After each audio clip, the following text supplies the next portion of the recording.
আসসালামু আলাইকুম।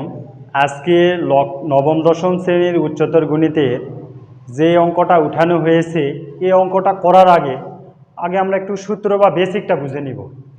যদি এইরকম একটা অঙ্কেতে এইটাকে আমাদের ভিত্তি বলা হয় আর এটাকে আমাদের সূচক বলা হয়, এটা ইকুয়াল টু কী দেওয়া আছে, 2 দেওয়া আছে, বলছে এক্সের মান কত।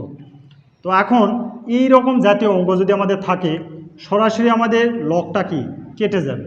কেটে যায় কি হবে, এটা এখানে আসবে আর এখানে চলে যাবে। যেমন এক্সের উপরই স্কোয়ার, তার মানে 2টা এক্সের মাথায় আসছে আর 25 এখানে আসছে। এই অঙ্কটা যদি আমরা করি, তাহলে লগটা যদি আমরা সরাই দিই, তাহলে অবশ্যই এ বির জায়গায় যাবে, বি এর জায়গায় আসবে। তো এই সূত্র অনুসারে আমরা যদি হিসাব করি, এখানে লগটা যদি আমরা উঠায় দেই, তাহলে এখানে √8 থাকবে, তার মাথায় কি হবে 10/3 ইকুয়াল টু, তাহলে আমাদের কি পাবো, এক্স পাবো।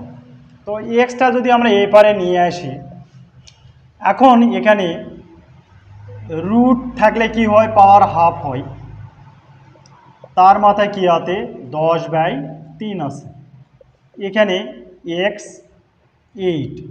এখন এখানে হাফ গুণ 10/3 আছে, বা এইটা এই 2 দিয়ে যদি আমরা 10-এ কাটে কী হবে, 5 হবে।